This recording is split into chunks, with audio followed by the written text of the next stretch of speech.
Hello friends, मेरा नाम काजल है और मेरी उम्र 26 साल है। मेरी शादी हो चुकी है और मेरे पति का नाम सूरज है। मेरे पति एक प्राइवेट कंपनी में जॉब करते हैं और मैं हाउसवाइफ हूँ। मैं ज़्यादातर घर पर ही रहती हूँ। मैं दिखने में भी अच्छी खासी लगती हूँ।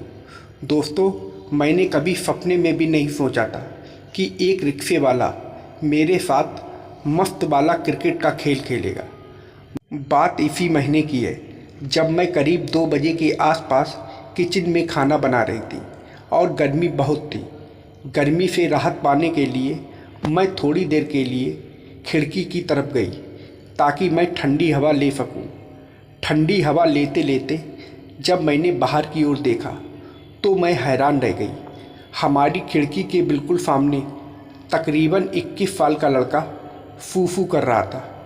इससे पहले कि मैं मुड़ पाती, उस लड़के ने मुझे घूर कर देखा और मैं फ़ौरन वहाँ से हट गई और किचन में चली गई। मेरा दिल धक धक करने लगा। मैं थोड़ा डर सी गई थी। तभी डोरबेल बजी और मैंने दरवाज़ा खोला तो देखा कि सामने सूरज खड़े थे। उन्होंने अंदर आकर झट से मुझे बाहों में भर लिया। फिर हम दोनों ने साथ मिलकर खाना खाया और सो गए। अगले दिन मैं रोज़ की तरह लंच बना रही थी और गर्मी की वजह से ठंडी हवा लेने को खिड़की के पास गई और अपना पसीना पोंछने लगी। तभी ना जाने कहाँ से वह लड़का फिर आ गया और मुझे घूरते ही जा रहा था और मुझे देखकर अजीब अजीब सी हरकतें करने लगा। मैं फ़ौरन वहाँ से हट गई और मन ही मन सोचने लगी कि आखिर यह लड़का चाहता क्या है जो रोज़ रोज़ यहाँ पर आकर ऐसी हरकतें करने लगता है।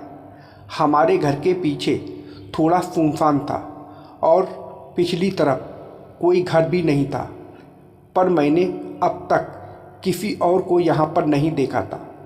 हमारी किचन घर से पिछली तरफ होने की वजह से यह समस्या आन खड़ी हुई थी। अगले दिन सूरज को लंच पर आना था, इसलिए मैं कुछ ज़्यादा ही मेहनत कर रही थी और गर्मी से परेशान होकर खिड़की की तरफ गई और बाहर देखा तो कोई भी नहीं था और मैं चैन से ठंडी हवा का आनंद लेने लगी। लंच तैयार करने के बाद मैं आराम करने लगी और सोच रही थी कि आखिर यह लड़का कौन है और अक्सर यहीं आकर ऐसा क्यों करता है। यह कोई इत्तेफाक है या फिर भाई यह जानबूझ के ऐसा कर रहा है। खैर, जो भी हो, इसलिए मैंने इस पर ध्यान नहीं दिया। कुछ देर बाद मैं उठी क्योंकि मुझे कुछ सामान लेने के लिए मार्केट जाना था और मैं रेडी होकर मार्केट चली गई और कुछ ख़रीदारी की। घर वापस आते हुए मैंने रिक्शा ले लिया और घर की तरफ चल दी। रिक्शे वाले ने मार्केट के लिए हमारे घर के पीछे वाली गली से रिक्शा मोड़ लिया, पर मैंने जो वहाँ पर देखा वह देखकर मैं सहम सी गई। वही लड़का आज फिर हमारे घर के पीछे खड़ा था और हमारी किचन की खिड़की की तरफ देख रहा था। वह एक साइकिल लिए था और मुझे रिक्शे पर देखते ही उसने साइकिल खड़ी की और सीधा खड़ा हो गया। उसके चेहरे पर अजीब सी मुस्कुराहट थी जिसे देखकर मेरा रोम रोम काँप गया। वह मेरी तरफ एकटक देखता रहा। मैंने अपनी नज़रें झुका ली और धीरे धीरे रिक्शा वहाँ से आगे निकल गया। मैंने घर पहुंचकर रिक्शे वाले को फटाफट से पैसे दिए और सीधी घर के अंदर चली गई। पर ना जाने क्यों उस लड़के की छवि मेरी आंखों में घूमती रही।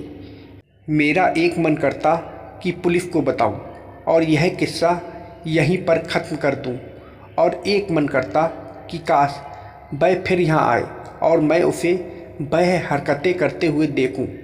वैसे भी मेरा पति मुझ पर उतना ध्यान नहीं देते थे।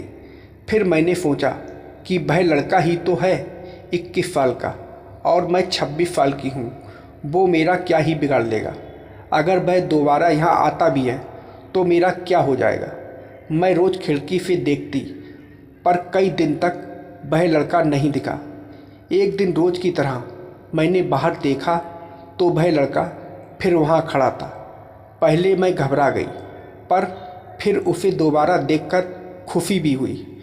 वह चुपचाप खड़ा हुआ और खामोशी से मुझे घूरता रहा। मैं भी उसे देखती रही। ना जाने मुझे क्या हो गया था। करीब 10 मिनट तक हम अपनी अपनी जगह पर खड़े रहे और एक दूसरे को देखते रहे। मैं जाने अनजाने में उसे एक मौका दे रही थी। मुझे उस वक्त नहीं पता था कि मैं किस आग से खेल रही हूँ।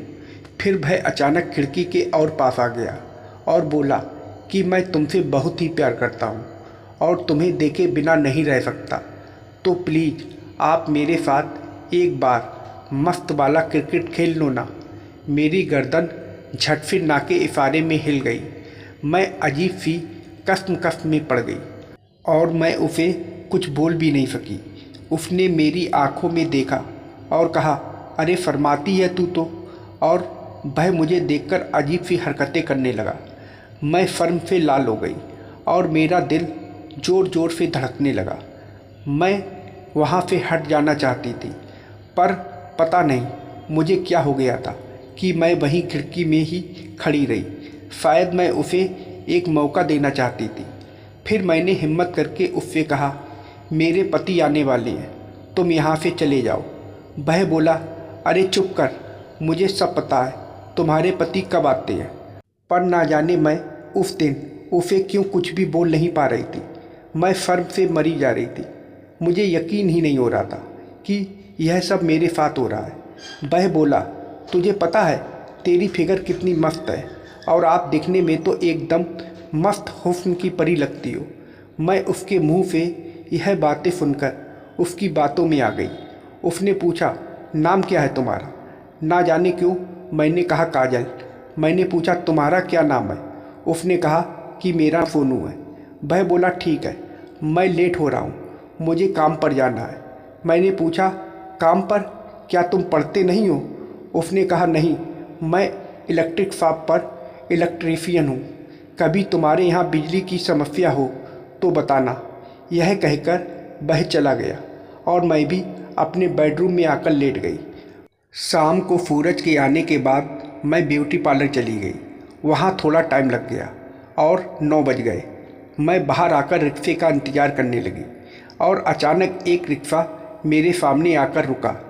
पर मैं रिक्शे वाले को देखकर सहम गई क्योंकि वह सोनू था। मैंने पूछा, तुमने झूठ क्यों कहा था कि तुम इलेक्ट्रीशियन हो? वह बोला, नहीं, वह सच था। मेरा वह काम थोड़ा मंदा है, इसलिए कभी कभी यह किराए का रिक्शा भी चला लेता हूँ। मैंने कुछ नहीं कहा और हैरानी से वहाँ खड़ी रही। वह बोला, चलो बैठ जाओ, मैं तुम्हें घर उतार दूँगा। फिर मैंने सोचा, घर तो जाना ही है, वैसे भी मैं लेट हो रही थी और मैं डरते डरते उसके रिक्शे में बैठ गई। थोड़ी देर चलने के बाद वह बोला, आज मौसम कितना मस्त है ना? मैंने पूछा, क्यों? वह बोला, अरे ऊपर देखो, बादल छाए हुए हैं, आपको भी ऐसा मौसम अच्छा लगता होगा ना? मैं समझ गई कि वह क्या सुनना चाहता है और मैं चुप रही और कुछ नहीं बोली। फिर थोड़ी देर बाद उसने मुझसे कहा, काजल जी, सच कहूँ तो मैं तुम्हारे साथ मस्त वाला क्रिकेट खेलना चाहता हूँ। यह सुनकर मैं दंग रह गई और कुछ नहीं बोली। उसने मुझे पीछे मुड़कर देखा और मुझे आंख मारते हुए बोला, क्या करूँ, तू चीज़ ही ऐसी है। मैंने बिना कुछ कहे अपनी नज़रें झुका ली और उसकी बातों को सुनती रही। पर उसकी यह बातें ना जाने मुझे क्यों अच्छी भी लग रही थी। फिर मैंने उसे फिर याद दिलाया, सोनू, रिक्शा तेज चलाओ, मुझे जल्दी घर जाना है। पर वह धीरे धीरे रिक्शा चलाता रहा, मानो उसने कुछ सुना ही ना हो। वह फिर पीछे मुड़कर बोला, काजल जी, मुझ पर तरफ खाओ, एक बार मौका तो दो, नहीं तो मेरी इतनी सारी मेहनत बेकार चली जाएगी। मैं कुछ नहीं बोली और चुपचाप उसकी बकवास सुनती रही। मैं मन ही मन सोच रही थी कि बेचारे की क्या हालत हो रही है, पर इसमें मेरी तो कोई गलती नहीं थी। यही तो मेरे पीछे हाथ धोकर पड़ा था। मैंने तो इसे अपनी खिड़की पर आने को नहीं कहा था। उसे बड़े बड़े ख्वाब देखने से पहले एक बार सोचना चाहिए था। पर सच कहूँ तो मुझे उस पर तरस भी आ रहा था। फिर उसने अपना रिक्शा शॉर्टकट वहीं से ले गया जहाँ से वह मुझे देखा करता था। वहाँ पर सुनसान जगह थी, इसलिए वहाँ पर बहुत ही कम लोगों का आना जाना होता था। वहाँ पर उसने रिक्शा रोक ली और मुझे कहा, चलो यहाँ पर क्रिकेट खेल लेते हैं। दोस्तों, मैं उसे कुछ बोल नहीं पाई और उसने वहीं पर मेरे साथ मस्त वाला क्रिकेट खेलना शुरू कर दिया। तकरीबन 1 घंटे तक हम दोनों ने मिलकर मस्त वाला क्रिकेट का खेल खेला और खूब एंजॉय किया। तो दोस्तों, आप लोगों को यह कहानी कैसी लगी कमेंट करके ज़रूर बताइएगा और वीडियो को लाइक और सब्सक्राइब करना मत भूलिएगा। वीडियो को पूरा देखने के लिए आप लोगों का बहुत बहुत धन्यवाद।